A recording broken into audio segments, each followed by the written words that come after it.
Hello everybody, hope you're doing well and thanks for joining us for another video. Now, recently I have been receiving a lot of comments from people dismissing the moon landings on the basis of the moon's temperatures. Comments mainly arguing that the moon's temperatures reaches up to around 250 degrees Fahrenheit, and how could the astronaut suits, the cameras, or the camera film survive such high temperatures? Of course, the first question here is, where are these temperature figures being obtained from? Well, the figures seem to come from this document, where temperature measurements were taken by the Lunar Reconnaissance Orbiter, which is a NASA probe that's been orbiting and mapping the moon since 2009. Funnily enough, it has also photographed the Apollo landing sites as well.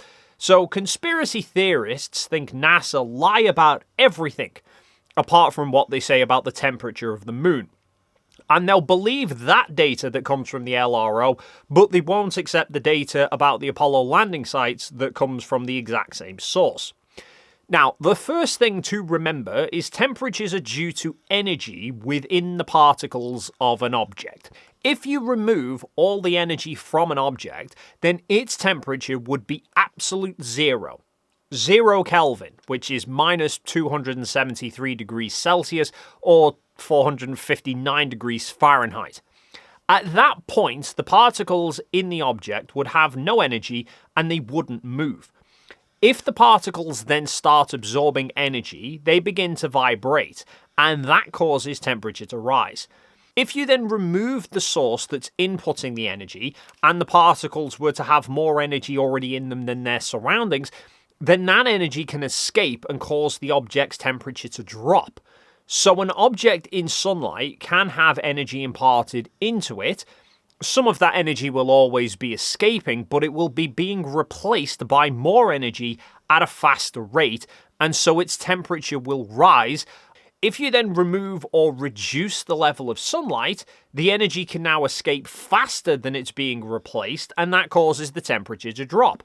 So when it comes to the moon, let's remember it's tidally locked to Earth. Hence, we always see the same parts of the moon, and it orbits Earth every 28 days. So one full rotation of the moon takes about 670 hours, versus one full rotation of Earth taking 24 hours. That means one full lunar day, i.e. one sunrise to the next sunrise, takes 28 Earth days.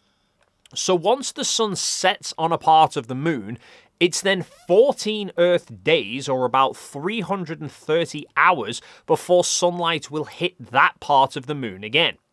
And the whole time that the sun isn't shining on the surface, heat energy in the surface will be free to radiate into space, which drops the overnight temperature down to less than minus 200 degrees Fahrenheit, or minus 120 degrees Celsius. Obviously, once you hit sunrise, the temperature does then begin to climb, but you will notice from the data that the surface temperature does not instantly rocket to 250 degrees. It gradually heats up, peaking at solar noon, which is, in the context of a lunar day, 7 Earth days after sunrise. So the time it takes the lunar surface to heat up is very gradual. And after solar noon, the temperature then begins dropping down again because the angle of the sun is decreasing, so the energy from the sun is hitting the moon less concentrated. And you'll also notice from the LRO data that the moon's peak surface temperature varies not just on time, but also location. That peak 250 degree Fahrenheit figure is on the lunar equator, whereas at the poles, the surface temperature is always below freezing, even during the day. Again, because the sun's elevation angle above the horizon isn't as high, so the amount of energy hitting the moon is less. And these factors are quite relevant, because whilst Apollo 11 landed very close to the moon's equator, it landed soon after lunar sunrise, with the sun being about 14 degrees in elevation at the beginning of the EVA, and not even reaching 16 degrees by the end of it. To put that into context, if you were on the equator here on Earth, during the equinox, the sun would reach a 16-degree elevation angle about an hour after sunrise. And whilst by noon the temperatures will be extremely high, during the morning, things haven't had time to heat up properly. But all of that and the 250-degree Fahrenheit temperature that people are quoting is only actually related to the surface temperature of the moon. There's one big factor that I think a lot of people overlook, which is atmosphere, or rather the lack thereof it.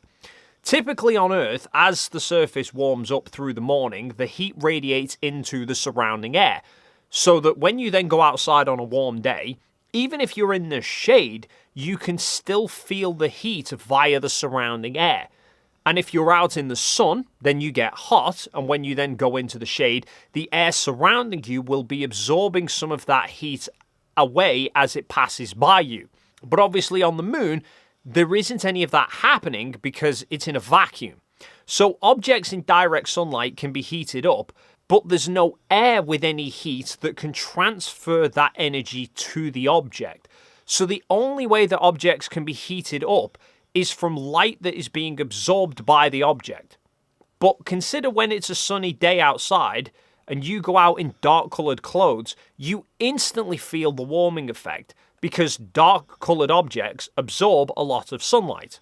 Whereas if you go outside in bright-coloured clothing, the heating effect is much less because bright colours reflect sunlight, which is why astronaut suits were mostly white, as that reflects the most amount of light, and why the lunar module was covered in reflective mylar foil. And incidentally, the astronaut suits were also made with multiple layers of mylar foil under the outer layer. And more importantly for the topic of this video, why the cameras that were used on the surface were modified to have silver bodies rather than the standard dark bodies. This meant the cameras reflected most of the sunlight away rather than absorbing it. Now, with regards to the camera film and why it didn't melt, the film was stored inside the metal film magazines, which were then attached to the back of the camera body.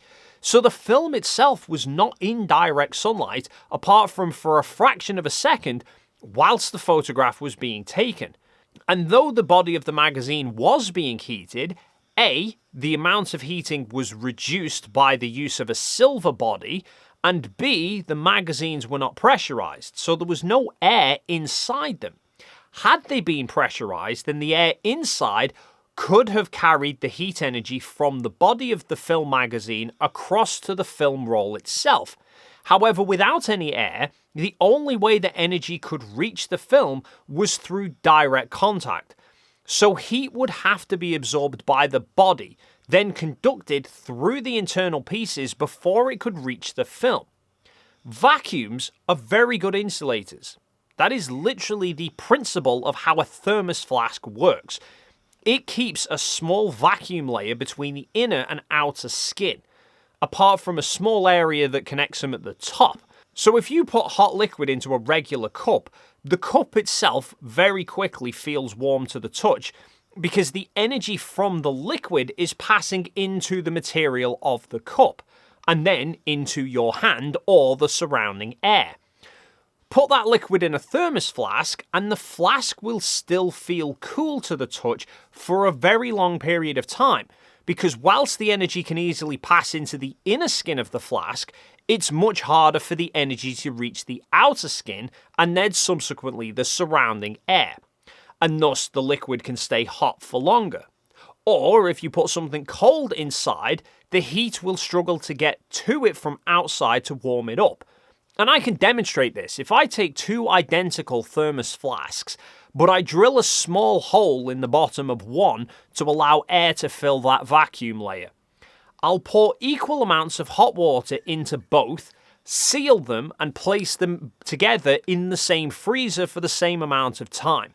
And after a few hours, I'll measure the temperature of the water in both, and you can see how much of a difference having that small vacuum layer makes to the temperature of the internals. Same basic principle applies to the camera film on the moon. The vacuum of space actually helps insulate the film from the heat of the sun. And just how the surface of the moon radiates heat, which is why it plummets below freezing when there's no sunlight, all objects can radiate heat, especially when they're in the shade. This is the second law of thermodynamics, that energy will travel from hot to cold. So any heat energy which is absorbed on the sunlight side of the camera will gradually radiate around to the colder areas of the body, but at any point in time, whilst the camera is in sunlight, half of it is being lit by the sun, but half of it will be in the shade, meaning heat energy will also constantly being radiated away from the film as well. Now, this alone wouldn't stop the camera from heating up. The camera can't radiate the heat away faster than the sun is heating it up. However, when factoring in that there were times that they were taking the camera into shaded areas or just standing with their backs to the sun so the cameras were fully in shade, all that time, the entire camera would be radiating heat. And even just the astronauts moving around would mean different parts of the camera were heating up and cooling down at different times. If you have an object sitting static for a long period of time, then the sun would constantly be heating up one area of it, which could then be a problem. But if it's constantly moving, then the heating up becomes more spread out. If you had a piece of meat static on a barbecue, then the side nearest the heat will cook much quicker than the side away from it. But if you keep moving the meat, you get a more gradual, even heating, which is the point of rotisseries. And funnily enough, that links to Apollo's flights to and from the moon. Because whilst in lunar orbit, the spacecrafts would be constantly alternating between sunlight and shadow to balance the heat, during the coasts between the moon and the Earth, the spacecrafts were in full sunlight for 3 days straight. Now, if the spacecraft were to stay fixed relative to the sun for that time, then that would cause one side to be constantly heated for 3 days and the opposite side to be constantly cooling.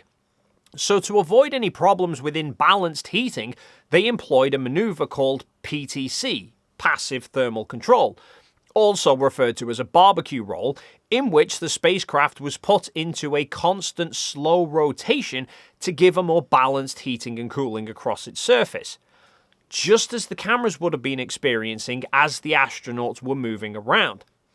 With all that being said though, there were instances where heating was actually a factor during the missions, although not specifically with the cameras.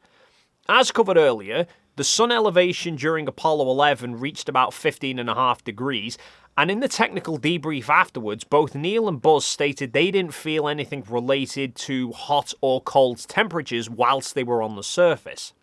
Yeah, I didn't notice any temperature thermal differences in and out of the shadow. There's significant light difference, and visibility changes, but no thermal differences. And the only temperature problem I had, and Buzz didn't have this problem, was in the gloves. I did not wear inner gloves. I chose to go without the inner liners in the gloves, and my hands were a little warm but very wet all the time. They got very damp and clammy inside the... However, later missions experienced higher sun elevations. Apollo 12 were on the moon longer than Apollo 11. They did 2 EVAs, however they landed earlier in the day as well. So the first EVA started with the sun only 7 degrees in elevation, and the second started with the sun 16 degrees in elevation, which is roughly the elevation that Apollo 11's EVA ended. And during the latter part of the second EVA, Al Bean noted that he did feel some warmth in his hands through the suit when he was holding a metal object. One thing I've noticed Houston carrying the tools, and but although your gloves, you don't feel any of the temperature here.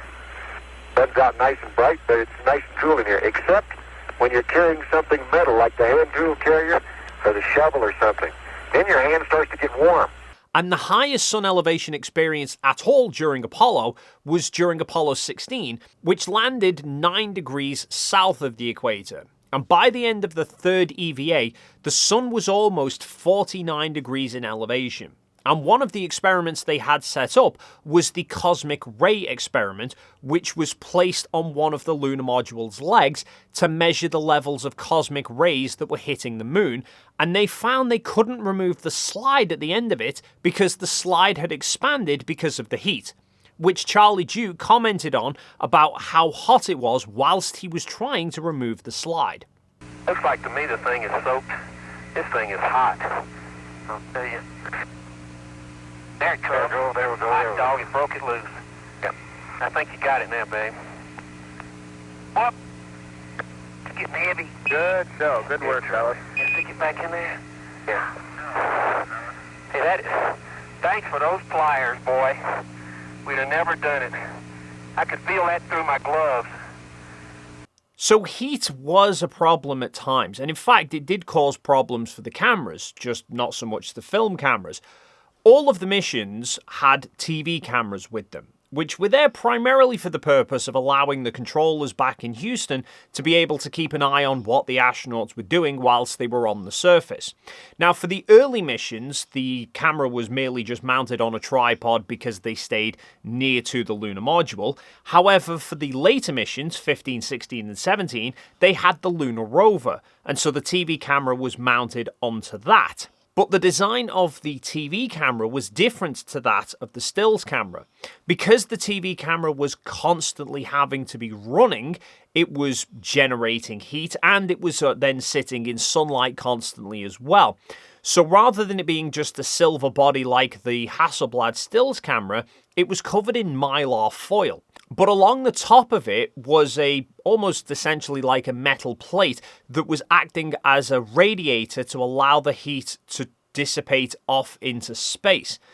However, because the rover was then driving between different locations and the astronauts were moving around near the rover, there would often be dust kicking up and landing on top of the camera, which would then prevent the heat from escaping.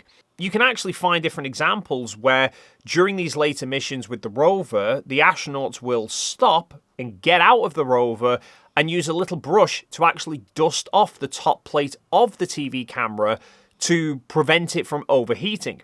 And in fact, during the first mission of this on Apollo 15, the astronauts were instructed to turn the TV camera off because the dust had actually caused the camera to overheat. 120 on the frames on my camera, Sierra. Copy, thank you.